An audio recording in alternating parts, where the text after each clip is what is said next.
All right, so I'm here with Janeli today.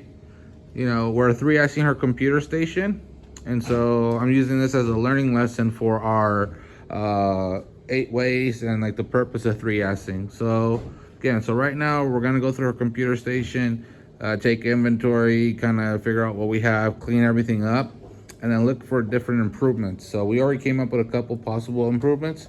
Can you tell me a little bit more about what's going on with your keyboards? Yeah, so my buttons are a little sticky, so I thought if I get a new keyboard, it would help with the defect and stuff. So okay. Yeah. So we're cleaning the keyboards, and we noticed some of the old ones are a little sticky. Maybe some of the buttons don't work. So we're looking to see if there's a better keyboard we can swap out. And that's gonna eliminate some defects for her. So that's one good improvement right there. The next one, if you notice, she only has one computer screen or one monitor. So we're gonna go ahead and take this one from the conference room that I was using for my morning meetings or with my coaching calls, and I'm gonna go ahead and give it to Janeli, so that way she can have a workstation that's a little bit more standardized, a little bit more consistent to the flow we have going on with our operation. Now, why do we want 2 screens? Well, if we have 2 screens, we're gonna eliminate motion because it's less jumping back and forth, less transportation, because again, if you're moving digital information, that's a form of transportation. Less over processing, because now you don't have to click so many different places going back and forth. So it's less over processing, and it also eliminates the chances of defects. If you have 2 screens open, you're able to compare information back and forth without closing different tabs. It's gonna make the workflow a little bit easier when you're trying to print tickets and update things on different screens. So let's go ahead and give this a shot. We'll give you an updated video after we go through all this.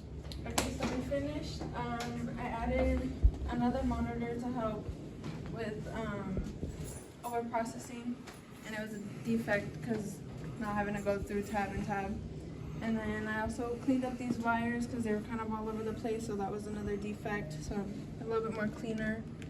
I also changed the keyboard and the mouse because my last keyboard was clicky, so that messed up with motion and all that stuff. We also cleaned out the drawers, so I could store stuff in the drawers and not have it all over the desk.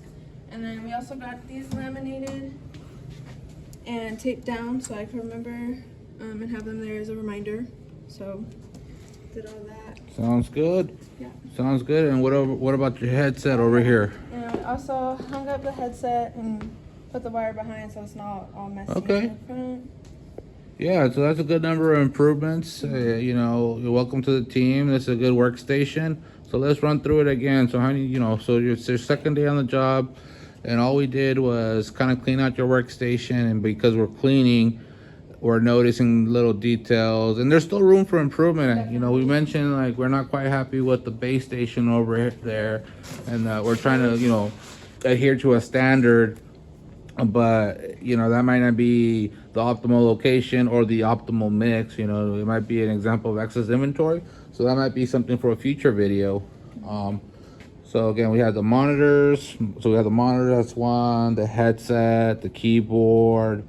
Got rid of a bunch of junk, laminated and taped these things down. That's at least 5 improvements right there. Again, nothing major, but it's gonna affect how you work.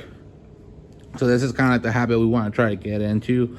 Identify these areas, take a moment, sweep 3S through it, make those small improvements, and over time those compound over a year. So great job. And yeah, keep up the good work, and we'll see what other improvements we can come up with down the road.